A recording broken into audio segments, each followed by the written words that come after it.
Hey guys, Mike here from Lunch Money Comics. I just got off from work and I'm in Watertown, Massachusetts, and I'm gonna check out the comic stop. Let's go see what they have.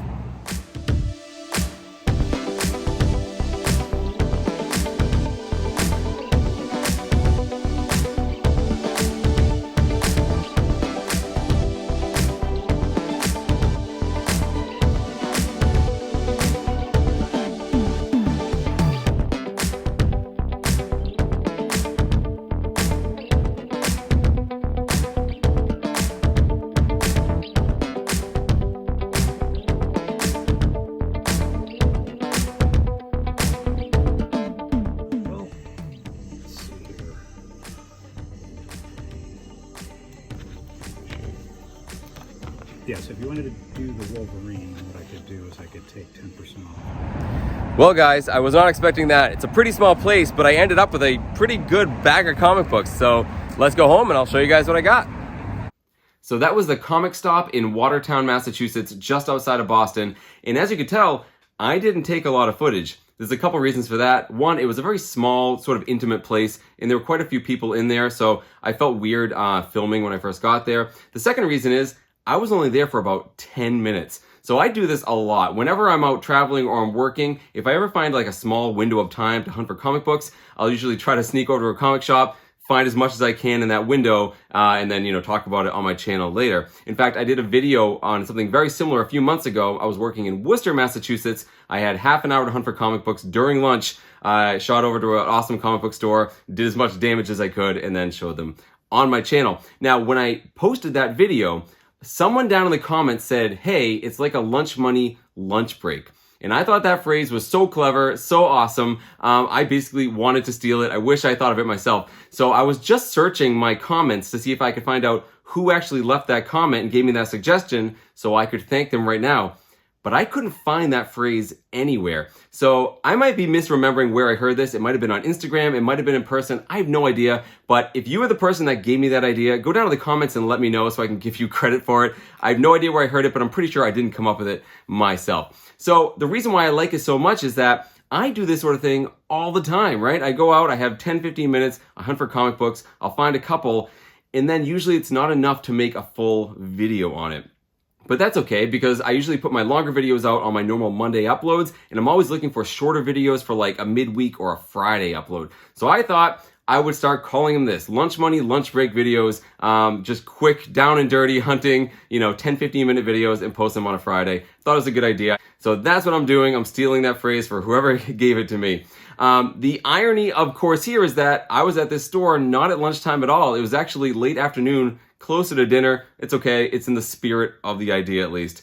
And like I said, it's a small place. They actually had a lot more like trade paperbacks, omnibuses, and just really cool like retro stuff. They did have some small boxes of back issues, which worked out really well for me because they had a great box of X-Men books. So I did get a pretty good stack of X-Men books to fill in my Chris Claremont run, along with a pretty awesome book and a dark confession to go along with it. So before I show you guys the books, if you want to check out the comic stop in Watertown, Massachusetts, if you're in the Boston area, definitely do so. I'll put a link down in the description so you can go check them out for yourself. Let them know I sent you. And you guys know the drill. If you like this sort of stuff, hit the like button, leave me a comment. Feel free to subscribe if you haven't. And you can follow me on Instagram under Lunch Money Comics IG.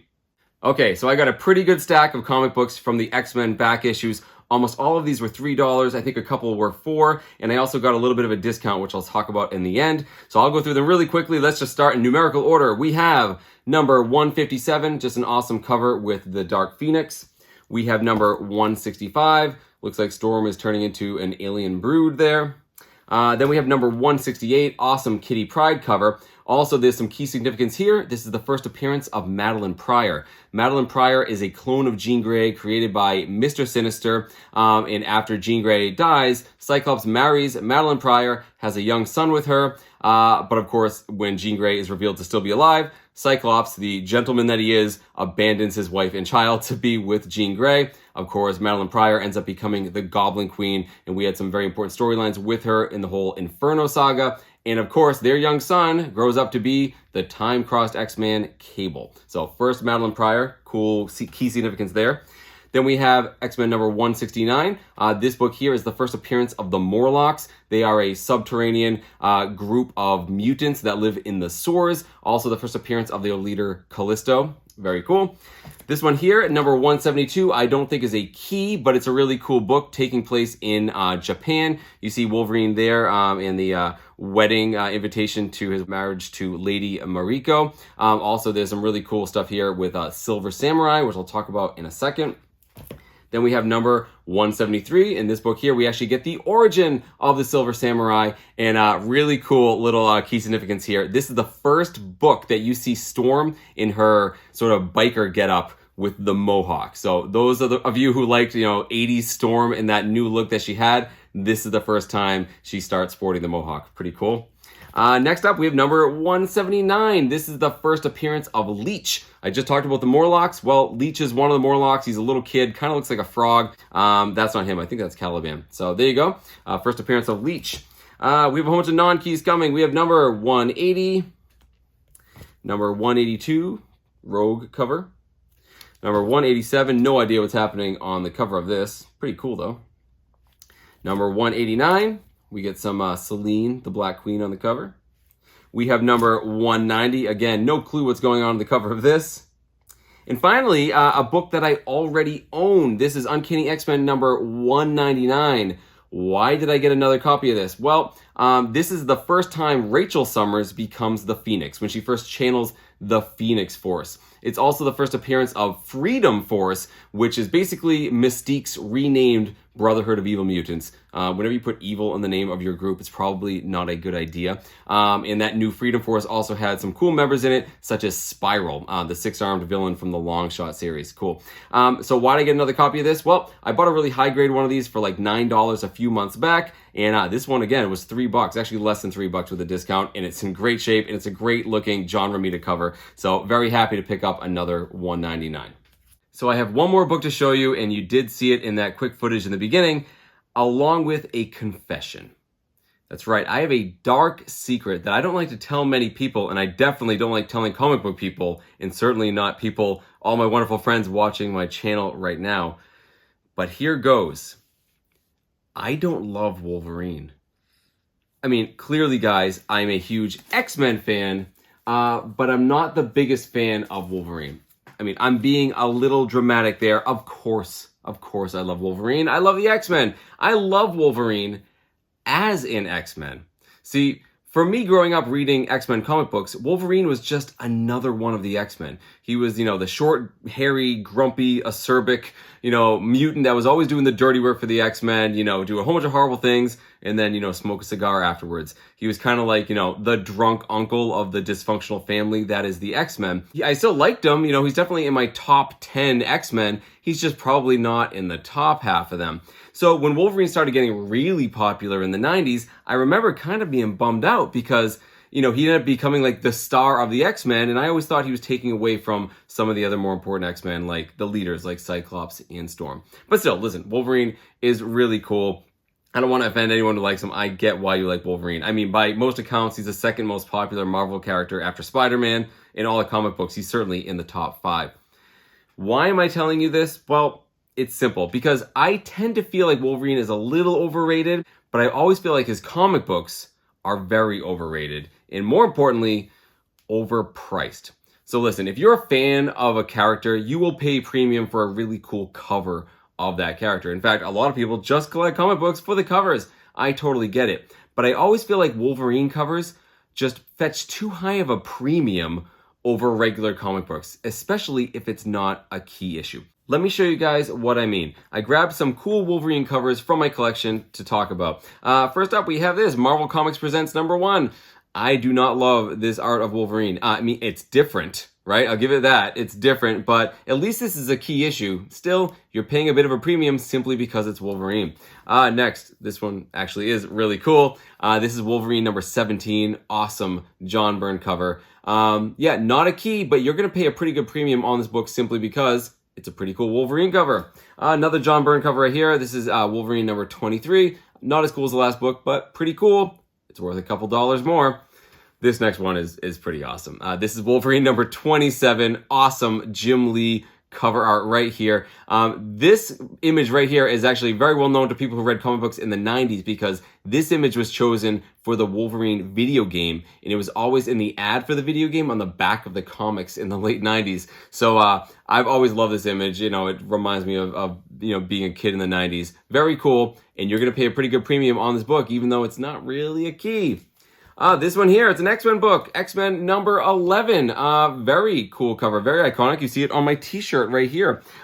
Jim Lee art once again. And yeah, I like this cover because the whole team's on it, but it's not a key issue. And people pay quite a bit more for this book simply because Wolverine looks cool on the cover. Then we have this next book. Guys, I don't want to sound ranty. I don't want to go into this whole thing, but I do not like the cover on this book. And I know I'm in the minority here, but Hulk 340, Todd McFarlane art. I do not like this book at all. It's not a key issue. It's way overpriced. That's it. That's all I'm going to say about this cover. And then, just so you know I'm not a complete hater, I will show you my favorite Wolverine cover of all time. It's this one, Uncanny X-Men number 133. This is the first Wolverine solo cover. Basically, the first cover where Wolverine is on there without any other superheroes. It's part of the Dark Phoenix saga. I adore this book. I think it's fantastic. So, the point I'm trying to get at is, yeah, Wolverine covers are cool, especially if you love Wolverine, but I feel like all of these are quite overpriced over what a standard non-key issue is. So I want to talk real quick about 80s Wolverine, because that's when Wolverine really started coming into his own as a singular character, not necessarily part of the X-Men. And when I think of the 80s Wolverine, I think of 4 famous covers. The first one is the number 1 issue from the Wolverine Limited series with that very famous Frank Miller Come Here cover. And the next one is the first issue of his ongoing series with the Buscema cover. I don't love that cover. In fact, I don't love either of those covers. However, both of those are key issues. They're the first book in a series, so I get why they're worth more. The other 2 books are this one I already told you I don't want to talk about. I do not like it. And then the book I'm about to show you. So I walk up to the counter with my stack of X-Men comics. You know, the guy behind the counter, David, is ringing me out, and I'm looking at the wall books behind him. And he has a couple of Wolverine books. One of them is the Wolverine 1 Limited series. I did take a pretty good look at it. It had a pretty good spine tick on it, color breaking, so I passed on it. And then we had this one, and I'm just going to show it to you right now. This is Wolverine number 8. It's from 1989. It's written by Chris Claremont, iconic cover art by John Buscema. I see this book all the time, guys, and I've just never really got it. I always thought it was very overrated and, more importantly, overpriced. It's not really a key. You're buying this book because you like the cover. So I see it up there, and, you know, I've never really looked at it, like, up close, and this one looked pretty high grade, so I said, hey, can I take a look at that one? And I started looking at it. I'm like, it's so stupid. What a stupid book. And then I'm looking at it, and I'm like, it's actually a pretty nice shade of blue. And then, actually, the tuxes are pretty cool. The white coat, like, against the blue, it's pretty neat. And then, you know, hey, you know, Hulk's face is pretty funny. And Wolverine does look cool with the eye patch. And that trade dress, man, that yellow and the magenta against the cyan, you know, the 3 primary colors really makes that pop. And shoot, this book is awesome, isn't it? This cover is amazing. The reason I'm telling you guys this whole story is because, at least in the case of this comic book, I was wrong. I'm admitting it to all of you. I was wrong about this book. I looked at this book and I said, this book is actually pretty awesome, especially when you consider the time it came out. I think nowadays, when we look at all the variant covers in, you know, modern comic books, we see lots of goofy covers. We see lots of, you know, characters in funny situations or dressed weird. I mean, we also see, like, you know, Scotty Young covers. We see them all the time. You know, the characters are basically very cartoonish. They look like Calvin and Hobbes. They're very whimsical. We don't think twice about it now. But let's go back to 1989. We didn't see stuff like this very often, right? Everything was always dark and serious and gritty, especially in a series such as Wolverine. So to see sort of a whimsical take on a comic book, something that's a little tongue-in-cheek, must have been very revolutionary back in the day. So I've always been very cynical about this book, but darned if I didn't hold it in my hand and say, man, I want to own this comic book. And here's the best part, guys. It was listed at $40, and when I said I was interested in it, the guy, David, knocked off 10% from all my books. So I ended up getting this book here for $36, which is right in the sweet spot for me. If it was much more than that, I probably would have passed. But here's the thing. I liked it when I bought it. I was happy to have it. I was happy to talk about it on the channel. But I visited that store like 2 weeks ago. I've actually taken a real long time to film the segment right now. I've had other videos I needed to do. I haven't got around to it. So this stack of comic books was sitting on a short box behind me, and every time I walked by it for 2 weeks, I'd glance down at it and I'd like it a little bit more. And every once in a while I pick it up, you know, I nuzzle it and no, I'm kidding. I just look at it closer and I just appreciate it a lot more. Also, the back cover of this is a full art back cover by Rob Liefeld, an early Rob Liefeld art of Wolverine. Rob Liefeld is definitely not my favorites, but if you like the way he does Wolverine, you get another cool cover on the back. So it's a really cool comic book, and I get it. I get it, and I want to admit to everyone on YouTube right now that I was wrong. I still think I'm right about the other Wolverine comic books, but that's a discussion for another time. So guys, listen, I'm not trying to hate on Wolverine, or especially people who love Wolverine. I get it. I'm a huge X-Men fan. But sound off on the comments and let me know what you think about not only this cover, but about, you know, covers of your favorite characters in general. Do we pay too much for covers that we like? Or is that like really the biggest reason to collect comic books, right? For the covers that you're looking at, especially if you're not a reader. Sound off in the comments, guys, and let me know what you think. You know, is Wolverine overrated? Are his books suitably priced? Is this book awesome? Or was I right the first time? Is this book overrated and overpriced? I'd love to hear your comments, guys. I read through every single one of them. I'd love to hear your opinions on it. So there you go, guys. That was a Lunch Money Comics lunch break video. Let me know which of my pickups you like the best. I'm pretty happy to fill in my X-Men run with a whole bunch of $3 books. And of course, I'm very proud to have this Wolverine number 8. Let me know what you think of all the Wolverine covers. As a matter of fact, let me know what your favorite Wolverine cover is of all time. I would love to read everyone's opinion on that. And if your favorite cover is Hulk 340, we're going to have some words. Just kidding. If this is your favorite Wolverine cover, definitely go down in the comments and let me know why you like it so much. I'd love to hear your opinion. In the meantime, guys, keep hunting for comic books in strange and unusual places, especially your local comic book store during your available lunch break. Thank you guys so much for watching, and I will see you all next time.